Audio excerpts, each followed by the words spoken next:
So, Your Excellencies, Honorable Minister, representative of diplomatic institutions, and distinguished delegates, ladies and gentlemen, welcome here in Milan at the Global Coffee Forum.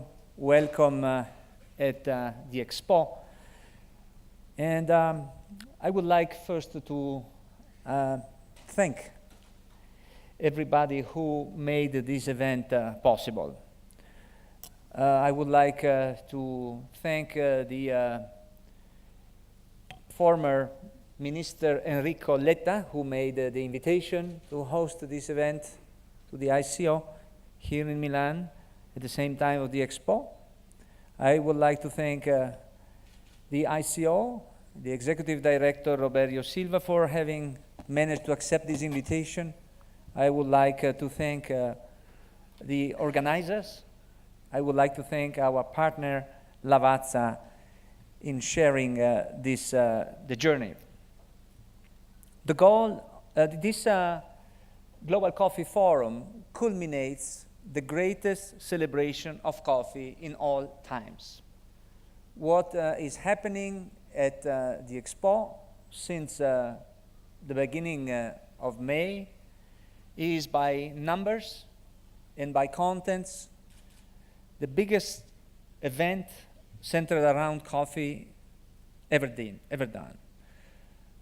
This event brought to the Expo eventually will be more than 20 million visitors. More than half of these visitors will touch coffee with a visit to the coffee cluster. The event is organized around the past, present, and future of coffee. This is also disseminating the coffee culture through the three lenses, which are the product, from the plant to the cup, culture, coffee being the official beverage of culture, and sustainability. So this Global Coffee Conference culminates this large event. And the goal of this event is not only to celebrate, but is to promote coffee. As has been said, I have the honor to chair the Promotion and Market Development Committee at the ICO. And this Promotion and Market Development Committee has been created in a moment when we were involved in the worst possible crisis at the beginning of the year 2000, when due to overproduction, the prices of coffee reached the all-time low records, and growers were forced to sell their coffees under cost of production. And this created a lot of economical and social imbalances and disease. So the global community decided to react to that. And the ICO, as the ultimate institution representing coffee, decided to create this Promotion and Market Development Committee. And the first chairman has been my father, Ernesto, which I'm proud to remember here. And together with Ernesto, we outline the strategies for this committee. And I still can remember the conversation we had in his office, which is now my office, that we had to promote quality, because quality was about increasing the pleasure, which is the #1 motivation for drinking coffee.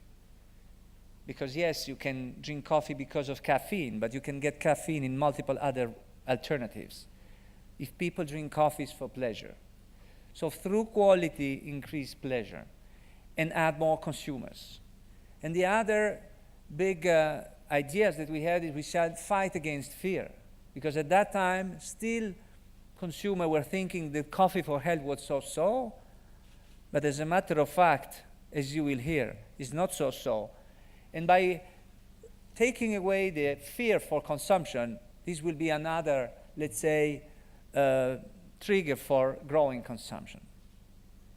So since then, a decade passed, and it has been, as has been said by Roberto Silva, probably the most positive decade for coffee in all times. Coffee has been able to undergo a positive revolution from a pure commodity which used to be 2 decades ago, where people were waking up and getting their caffeine kick just to go and start their days, to now where coffee is an experiential and aesthetical experience. And this positive revolution made coffee to become a specialty. And this positive revolution has been fueled by the three goodness of coffee, which are pleasure, health, and sustainability. As you will hear, there is much more pleasure in a cup of coffee today. As you will hear, coffee not only improves your life, it makes it longer. As you will hear, coffee is quite a good crop, both in terms of water footprint and carbon footprint. So all this positiveness has been spread, communicated with the typical dynamics of chaos in the market through institutional initiatives, through competition, through any possible ways. And it eventually built a lot of positiveness for coffee. And this positiveness made consumption to grow, which was the original goal.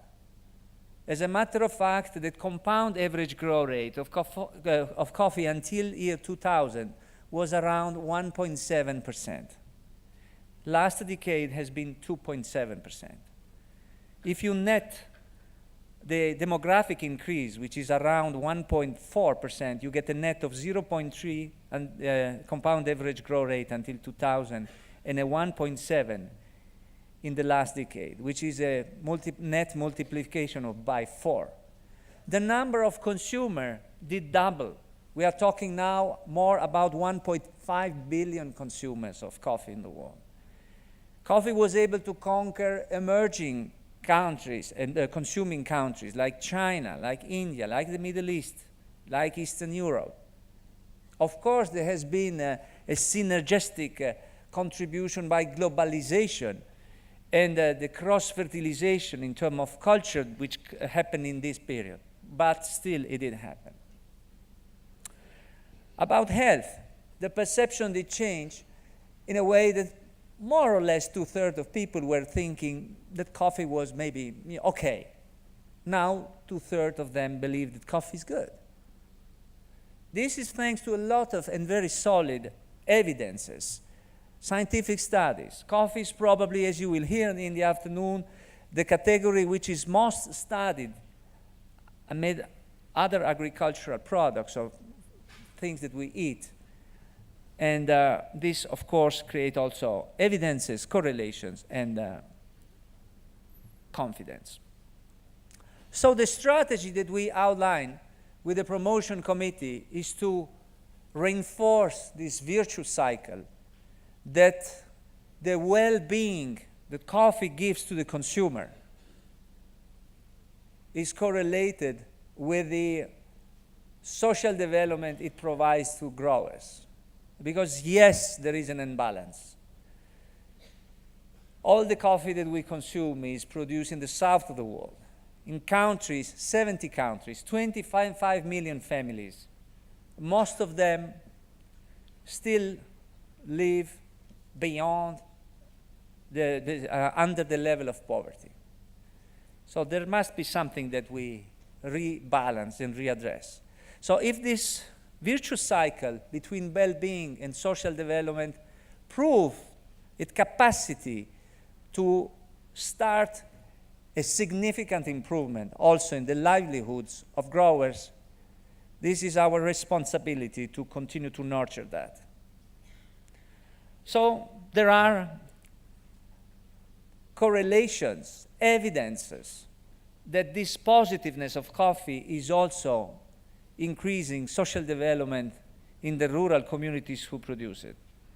And the goal of this Global Coffee Forum is two things. One, create awareness. Create awareness with the consumer that coffee is so good, the tree goodness, that you can drink and you can speak positively about coffee, and stimulating extra consumption. And second, making the consumer aware that each time they drink a cup of coffee, they do a social act. But the four who are professional in the industry, the aim of this conference is to create a clear direction for change. Because yes, there are so many opportunities, as you will hear. We will try as much as possible to convert these correlations into causalities so that we can have clear evidence which is the path to follow in the decades ahead. But as we speak about direction for change, we shall not consider only the opportunities, we shall also consider the threat. And as has been said, the threat is climate change. Since the beginning of massive coffee production, agriculture in the world, 4 centuries ago, everything did evolve linearly. More hectares planted, more productivity, better agronomical practices, better quality, linear. This century we have a balance which still we don't know how will be addressed. If we extrapolate our consumption increase, not necessarily taking the last decade figures, but making maybe an average of 2% or less, by the end of the century we will need to produce at least 2 to 3 times coffee as much as we produce now. But this is the century of the temperature increase. And the more the temperature increase, the less land will be suitable for coffee agriculture. We will hear Jeffrey Sachs presenting some evidences tomorrow. And it might be that up to 50% of the land suitable for coffee consumption will not be suitable anymore. So where will we produce this coffee in the future?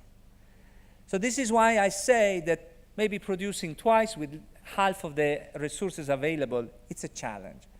A challenge which will require a revolution. A challenge which will be probably similar to the revolution that wine agriculture did encounter here in Europe at the end of 19th century, when the Rho-Fiera did kill 95% of the vines planted in Europe. In few years, the winemakers were able to overcome the challenge by adopting a new cultivar, but it has been a revolution. And I believe that coffee will have to have a similar revolution, and I hope that this forum will help us understand how and pave the road to many other meetings and events in which we start really seriously working. Let me finish with the dream. The dream is that we start something new here, the Global Coffee Forum, which is an inclusive event. It's for professionals of the industry, it's open to coffee lovers, it's open to the press. And I hope that this forum will be an annual event, steering the industry in those changes that I am mentioning about, and maybe in a few decades or so, we will be able not only to produce more coffee and better, but also to reduce poverty in the farms to zero.